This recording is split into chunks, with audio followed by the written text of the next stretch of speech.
बिस्मिल्लाहिर्रहमानिर्रहीम। Halogen group 7 members हैं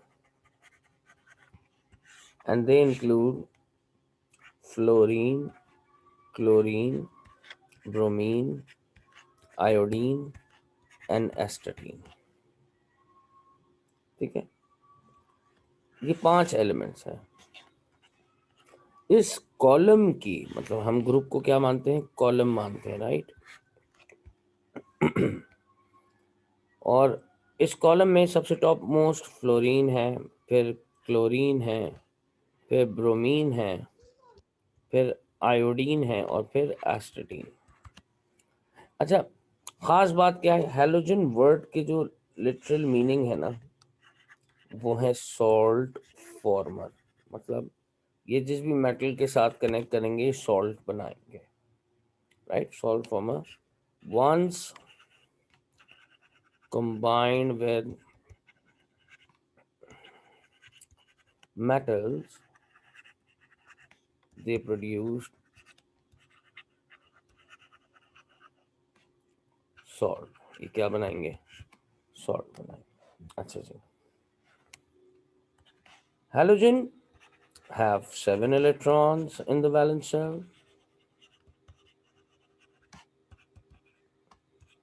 Their valence shell.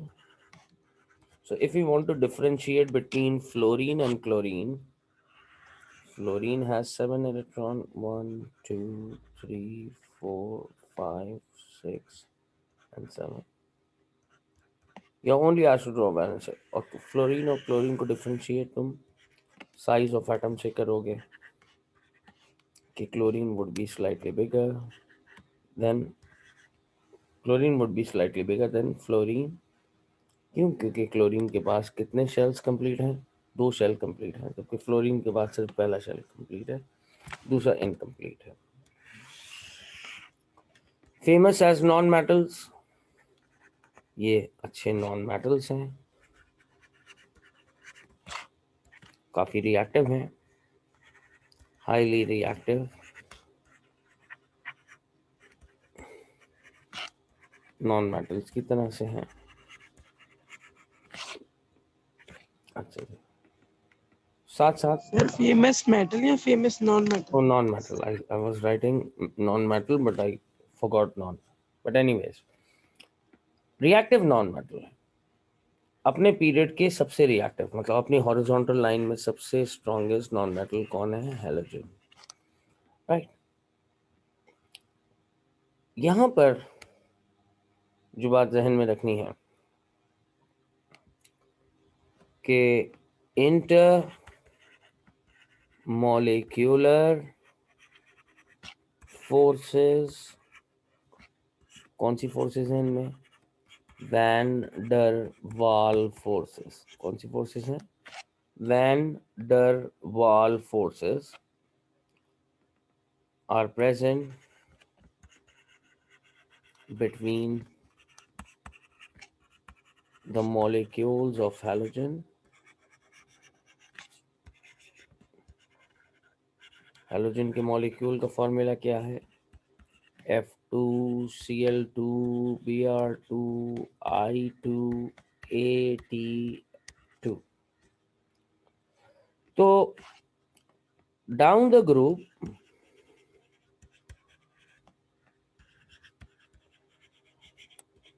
these intermolecular forces gets stronger, या Aahista Aahista strong होती चली जाएंगी।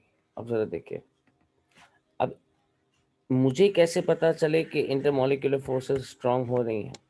तो मैं मान लूंगा इसे कि this is in gaseous state, this is also gaseous, this is liquid, this is solid and this is solid as well. तो अगर इसकी स्टेट डेंस होती जा रही है गैस से सॉलिड तक, तो मैं मानूंगा कि intermolecular forces are getting stronger. ठीक है जी। अच्छा, ना सिर्फ इंटरमोलिकुलर फोर्सेस स्टेट को डेंस कर रही हैं, बल्कि melting and boiling points are also increasing. इनके मेल्टिंग और बॉइलिंग पॉइंट भी ग्रेजुअली इंक्रीज होते जा रहे हैं। अच्छा, तीसरी बात, डेंसिटी इज ऑल्सो इंक्रीजिंग। इनकी डेंसिटी भी बढ़ती जा रही है। ठीक है जी। चलिए, I hope you have copied all the points. Intermolecular forces वाला देखो, जैसे जैसे मैं नीचे आ रहा हूँ, साइज ऑफ एटम बढ़ता जा रहा है। Fluorine was the smallest as it is present on the top of the group. Chlorine would be slightly bigger than fluorine. Bromine would be slightly bigger than chlorine. Iodine will be slightly bigger than bromine. Astatine would be slightly bigger than iodine and rest of them. तो जब जैसे जैसे size of atom बढ़ता जाता है, intermolecular forces stronger होती जाती हैं। और इंटरमोलिकुलर फोर्सेस जैसे स्ट्रॉन्ग होंगी, स्टेट डेंस होती जाएगी, मेल्टिंग और बॉइलिंग पॉइंट इंक्रीज होते जाएंगे। ठीक है फाखिर साहब, is this thing clear?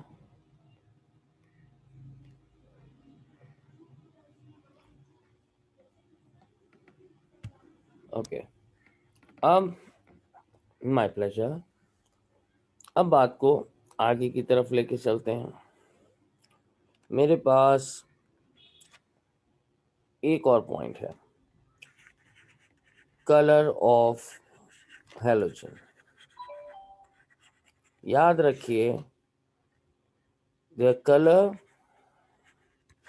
Intensifies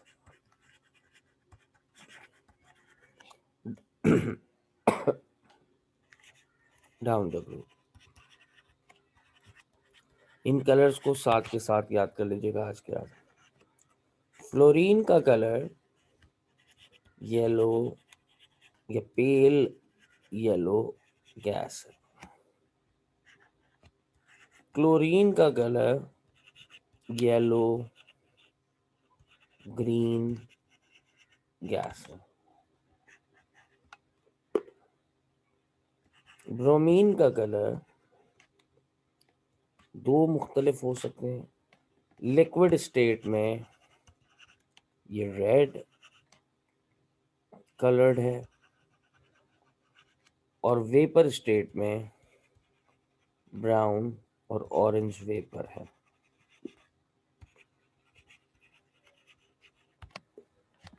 ठीक है जी। आयोडीन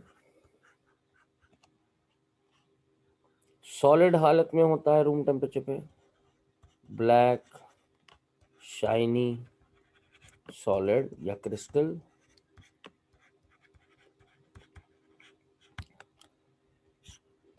और अगर इसकी गैस बना दी जाए वेपर्स, तो इसके वेपर्स कैसे हैं? वायोलेट जामनी रंग के। और एक और चीज है इसके साथ, एक्वस सोल्यूशन अगर इसको पानी में हल किया जाए इज ब्राउन, ये येलो ब्राउन सा हो सकता है। एस्टाटीन, इसका हमें ज़्यादा काम नहीं क्योंकि ये रेडियो एक्टिव है। ये भी ब्लैक सॉलिड है और उसके वेपर्स भी ब्लैक वेपर्स।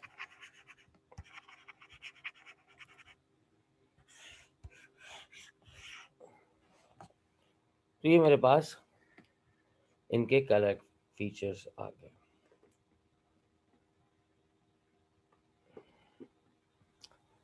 अब केमिकल कैरेक्टरिस्टिक्स, जो आज का डिस्कशन है, chemical characteristics.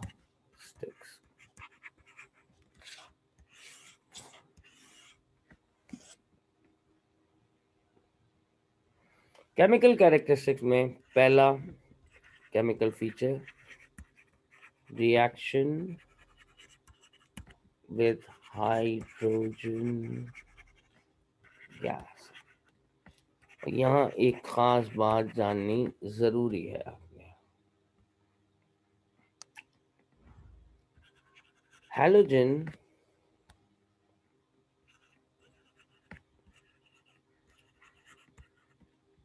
react with hydrogen in presence of, याद रखना, UV rays, या इसको तुम किस नाम से जानते हो, सनलाइट के नाम। रिएक्ट करते हैं इन प्रेजेंस ऑफ यूवी रेज, जिसको तुम सनलाइट भी कह सकते हो। कैसे रिएक्ट करेगा, H2 प्लस फ्लोरीन, सनलाइट या UV rays, it forms HF। Direct combination है, या इसको एडिशन रिएक्शन की टाइप भी कह सकते हैं। इसी तरह देखो, H2 plus Cl2, sunlight, UV raise, 2HCl। इसी तरह हाइड्रोजन, ब्रोमीन, 2HBr। तो ये डायरेक्ट कॉम्बिनेशन करते हैं किसके साथ, हाइड्रोजन गैस के साथ, लेकिन in presence of UV rays. If there are no UV rays they can not react. ठीक है, यानी इनको हमेशा ग्लास कंटेनर में फिल करके, ग्लास कंटेनर में फिल करके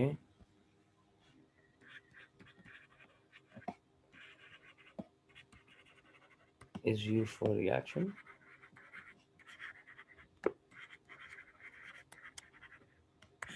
ठीक है, और बाहर से आउटर सोर्स से यूवी रेज या सनलाइट इनको प्रोवाइड की जाएगी।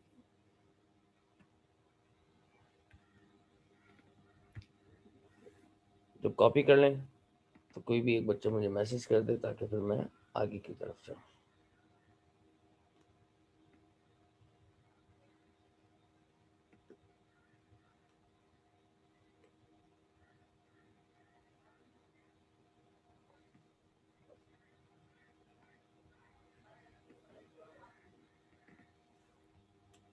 ठीक है जनाब, हो गया कॉपी।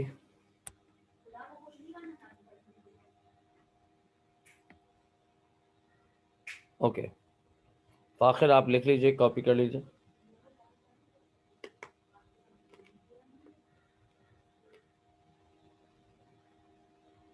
फाखिर ओके।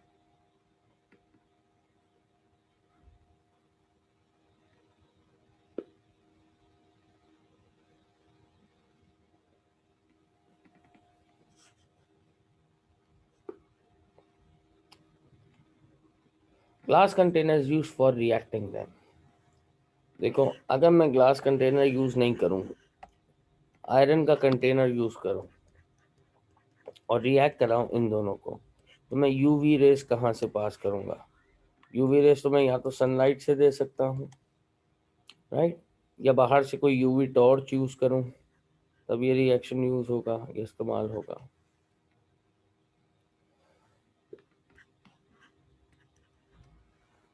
ठीक है sir,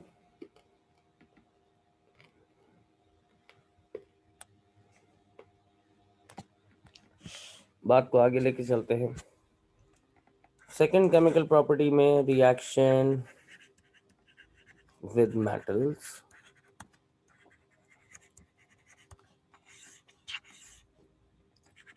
with metals they cause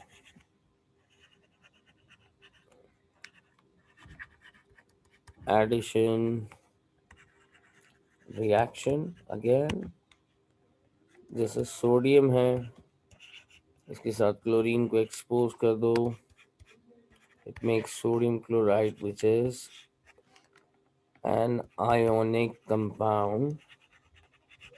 और आमतौर पे आयनिक कंपाउंड जब फॉर्म होते हैं तो रिएक्शन कैसा होता है? एक्सोथर्मिक।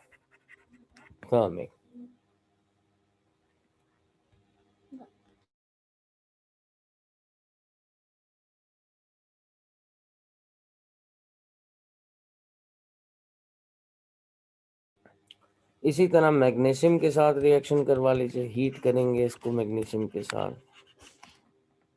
तो ये भी MgCl2 बनाएगा, which is an ionic compound as well. और डेल्टा एच किसे कहते हैं? हीट प्रोफाइल को, कि वेदर रिएक्शन हीट रिलीजिंग वाला है या हीट एब्जॉर्बिंग वाला है। नेगेटिव साइन का मतलब ये होता है, तो ये ज़रूरी है कि आयनिक बॉन्ड जो, हाँ बेटा ये मोस्ट ऑफ द केसेस में जब भी आयनिक कंपाउंड, बल्कि मोर देन 99% केसेस के अंदर जब भी आयनिक कंपाउंड बनेगा रिएक्शन एक्सोथर्मिक ही होगा। ठीक है बेटा, okay.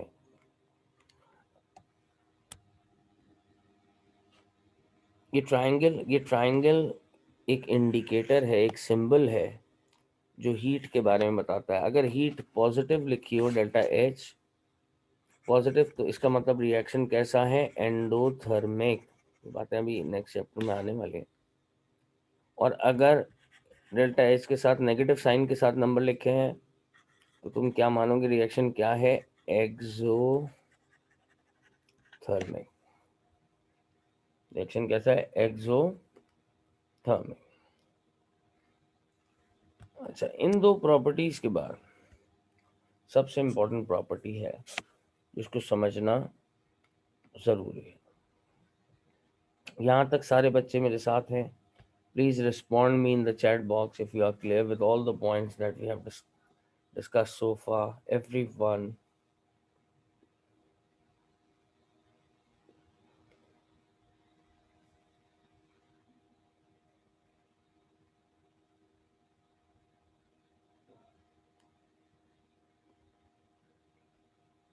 I want everyone to respond on this.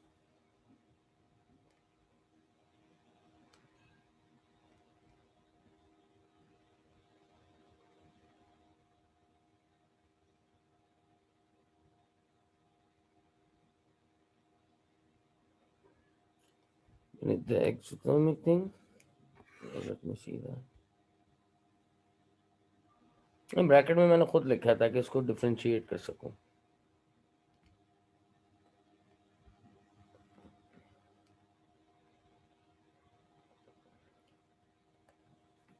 Though you were late today,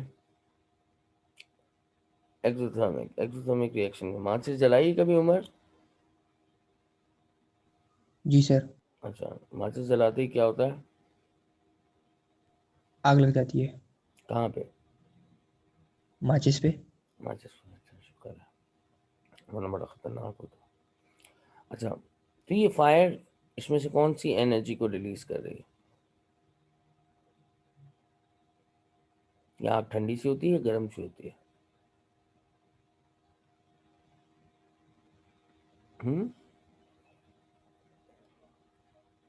Umar, ji sir. ये फायर की इफेक्ट कैसा है? हॉट है या कोल्ड है? हॉट है। हॉट है, इसका मतलब it is releasing heat energy. तो रिएक्शन कौन सा हुआ? एक्सोथर्मिक।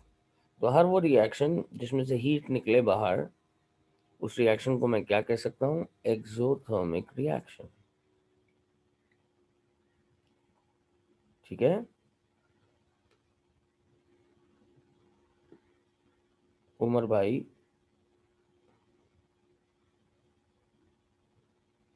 ठीक है जी।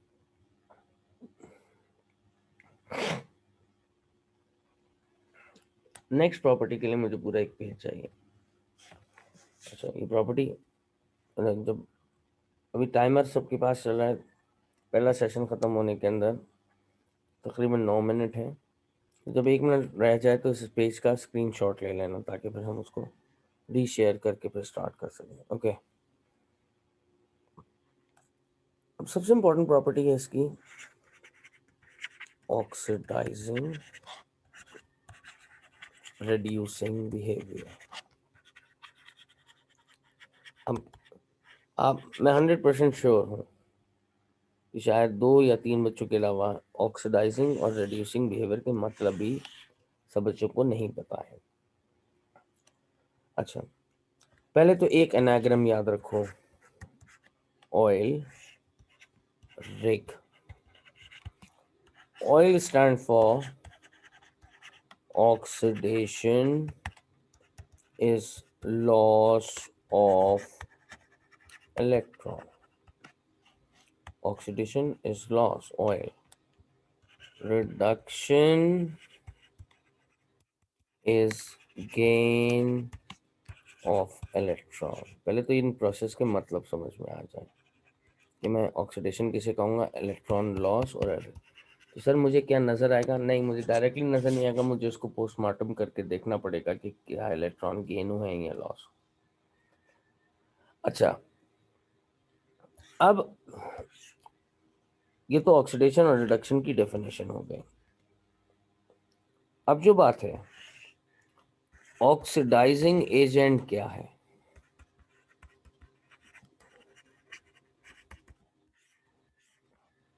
एन एजेंट और a chemical which causes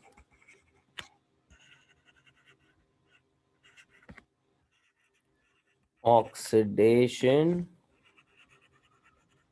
in others and itself gets reduced।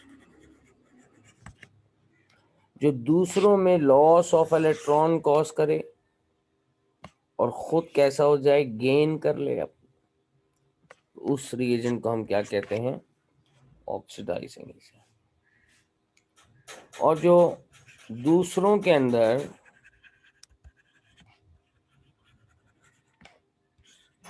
मैं यहाँ डेफिनेशन लिखता हूँ, an agent chemical which causes reduction in others, दूसरों को reduce करे, and gets oxidized itself,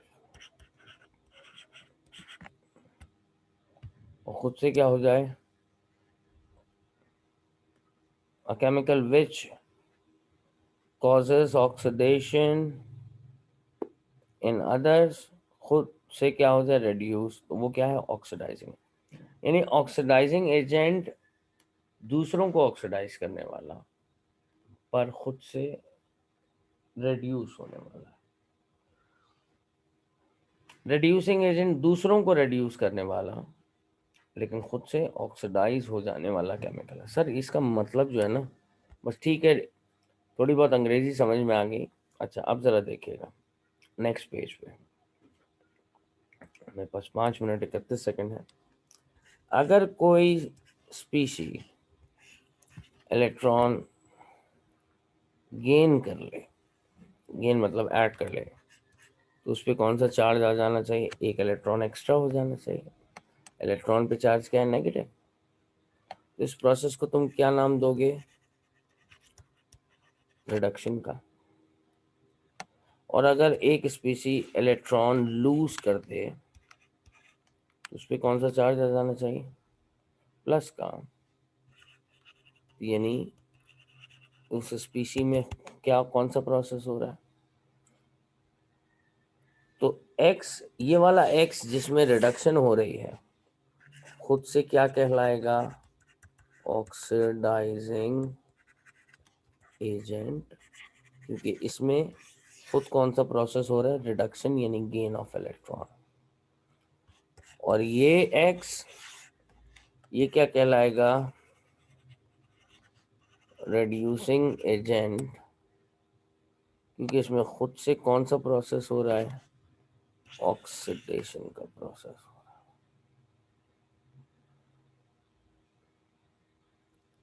ठीक है, एक ऑक्सीडेशन, दूसरा रिडक्शन। अच्छा, अब जरा देखो, तमाम हैलोजन एक नॉन मेटल है, और नॉन मेटल का काम क्या है? इलेक्ट्रॉन गेन करना। फ्लोरीन गेन करके फ्लोराइड माइनस, क्लोरीन गेन करके क्लोराइड माइनस, ब्रोमीन गेन करके ब्रोमाइड माइनस, आयोडीन गेन करके आयोडाइड माइनस में कन्वर्ट हो सकता है। जी बेटा। ये ऑक्सीडेशन एजेंट और ये फिर से समझाएंगे, रिड्यूशन एजेंट। कौन सा बेटा? अच्छा, यहीं पे बता दूं। देखो, एक्स ने इलेक्ट्रॉन गेन किया कहीं से भी, और एक्स पे चार्ज क्या आ गया? 1 - का। माइक ऑन रखो साथ अपना। जी सर। इलेक्ट्रॉन गेन करने के बाद इस पे चार्ज कौन सा आ रहा है? माइनस का, पॉजिटिव नेगेटिव। नेगेटिव। प्रोसेस को मैं क्या कहूंगा? रिडक्शन। गेन ऑफ इलेक्ट्रॉन, क्योंकि ऐड हो रहा है ना ये इलेक्ट्रॉन इसमें जाके। तो ऐसा केमिकल जिसमें रिडक्शन होती है, ऐसा केमिकल एक्स जिसमें रिडक्शन हो रही है, वो क्या कहलाएगा? ऑक्सीडाइजिंग। क्यों? क्योंकि ये गेन कर रहा है, ये गेन कर रहा है, ये गेन करेगा तभी कोई लूज करेगा ताकि वो उसको दे सके। जी सर। ठीक है, अगर ये गेन करने के काबिल नहीं होता तो कोई दूसरा इलेक्ट्रॉन लूज करता? नहीं करता। नहीं। अगर ये दोनों आपस में एक दूसरे से रिएक्ट कर रहे हैं, तो एक इलेक्ट्रॉन लूज कर रहा है, दूसरा गेन कर रहा है। वो लूज क्यों कर रहा है? क्योंकि दूसरा गेन कर सकता है। एक्स अगर इस रिएक्शन में गेन करके दिखा रहा है, तो इसका मतलब क्या है? एक मिनट के अंदर कुछ सवाल पूछो। ओके, एक्स अगर इलेक्ट्रॉन गेन कर रहा है तो उसका मतलब वो हेल्प कर रहा है इसकी, क्योंकि इसका एक्स का इलेक्ट्रॉन इस वाले एक्स का इलेक्ट्रॉन अकेले नहीं रह सकता। ये हेल्प कर रहा है कि हाँ तुम लूज करो, मैं गेन कर लेता हूँ। हम इसी तरह सपोर्ट पे चलते हैं ना हम सब। भाई तुम एक काम करो, मैं दूसरा कर लेता हूँ, ताकि तुम्हारा काम भी जाया ना हो, मेरा काम भी जाया ना हो। Is that making sense? जी सर। अच्छा, अब मैं ज़रा दूसरा मीटिंग लिंक भेज रहा हूँ, 4 मिनट के अंदर ज्वाइन कर लीजिएगा। 4 मिनट का ब्रेक दूंगा। 4 मिनट के अंदर जिसने डिवाइस चार्ज करनी है, चार्जर के पास जाना है, कुछ करना है, 4 मिनट्स आपके पास है। So I am breaking this link and sending another. Thank you very much. In 3 minutes.